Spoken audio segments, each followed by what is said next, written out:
K-pop, K-drama, K-beauty, മൊത്തം അങ്ങനെ ഇതെല്ലാം ചേർന്ന് രൂപപ്പെട്ടതാണ് ഹാല്യൂ. ആഗോളതലത്തിൽ ആഞ്ഞടിക്കുന്ന ദ കൊറിയൻ. ഒരു കാലത്ത് പാശ്ചാത്യ ലോകമാണ് ട്രെൻഡുകൾ നിശ്ചയിച്ചിരുന്നതെങ്കിൽ ഇന്നതിന്റെ കേന്ദ്രം ദക്ഷിണ കൊറിയയാണ്.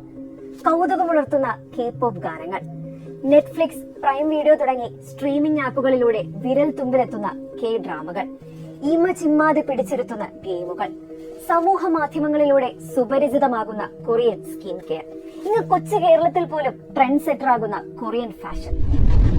ഇങ്ങനെ പടിപടിയായി തുടങ്ങുന്ന വിനോദം പതുക്കെ ഒരു ജീവിത ശൈലിയായി മാറുകയാണ്. എന്നാൽ ഈ കൊറിയൻ ഭ്രമത്തിന് പിന്നിൽ വലിയ അപകടങ്ങളാണ് ഒളിഞ്ഞിരിക്കുന്നത്. കഴിഞ്ഞ ദിവസം ഉത്തർപ്രദേശിലെ ഗസിയാബാദിൽ 12, 14, 16 വയസ്സുള്ള കുട്ടികളാണ്, സഹോദരങ്ങളാണ്, കെട്ടിട സമുച്ചയത്തിലെ 9ാം നിലയിൽ നിന്ന് ചാടി ജീവിതം അവസാനിപ്പിച്ചത്. അന്വേഷണം നീളുന്നത് കൊറിയൻ ലവ് ഗെയിമിലേക്കും K-ഡ്രാമ അഡിക്ഷനിലേക്കും. എന്താണ് ഈ കൊറിയൻ ലവ് ഗെയിം? കുട്ടികളുടെ ജീവനെടുത്ത ബ്ലൂ വെയിലിനും മോമോ ചാലഞ്ചിനും പിന്നാലെ മറ്റൊരു അപകടം. നെറ്റ്ഫ്ലിക്സിൽ ഏറ്റവും കൂടുതൽ കാഴ്ചക്കാരുള്ള കൊറിയൻ സീരീസ് സ്ക്വിഡ് ഗെയിം പോലെ സ്വന്തം ജീവൻ വെച്ച് പന്താടുന്ന ഒരു കൈവിട്ട കളി. അജ്ഞാതനായ ഒരാൾ സോഷ്യൽ മീഡിയയിലോ ചില മൊബൈൽ ആപ്പുകൾ വഴിയോ കുട്ടികളുമായി സംഭാഷണം തുടങ്ങുന്നിടത്താണ് ഈ ഗെയിം ആരംഭിക്കുന്നത്. ഈ വ്യക്തി ഒരു കൊറിയൻ അല്ലെങ്കിൽ ഏറ്റവും കുറഞ്ഞത് ഒരു വിദേശ പൗരനാണെന്ന് അവകാശപ്പെടുകയും പതുക്കെ സൗഹൃദത്തെക്കുറിച്ചും പ്രണയത്തെക്കുറിച്ചും സംസാരിച്ച് ചങ്ങാത്തം കൂടുകയും ചെയ്യും. തുടർന്ന് ഏറെക്കുറെ കുട്ടികളുടെ വിശ്വാസം സ്ഥാപിച്ച ശേഷം ആദ്യം അർദ്ധരാത്രിയിൽ എഴുന്നേൽക്കുക പോലുള്ള ലളിതമായ ടാസ്കുകൾ നൽകും.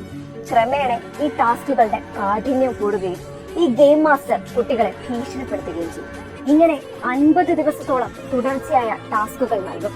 50ാമത്തെ ടാസ്ക് ആത്മഹത്യയാണെന്നാണ് ഇപ്പോൾ പുറത്തുവരുന്ന റിപ്പോർട്ടുകൾ.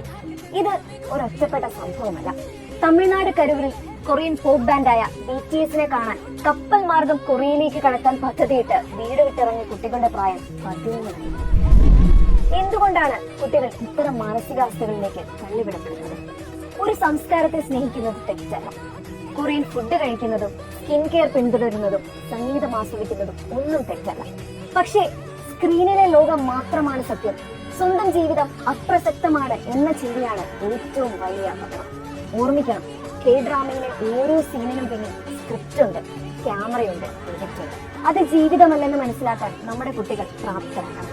അതിന് കുട്ടികളെ നിയന്ത്രിക്കുകയല്ല, പകരം സ്വയം നിയന്ത്രിക്കാൻ പറഞ്ഞുകൊടുത്ത് യഥാർത്ഥ ലോകത്തിലെ ബന്ധങ്ങൾ ശക്തമാക്കണം. അങ്ങനെ ചതിക്കുഴികളിൽ വീഴാതെ സ്ക്രീനിനപ്പുറം സുരക്ഷിതമായ ഒരു ജീവിതമുണ്ടെന്ന് നമ്മുടെ കുട്ടികൾ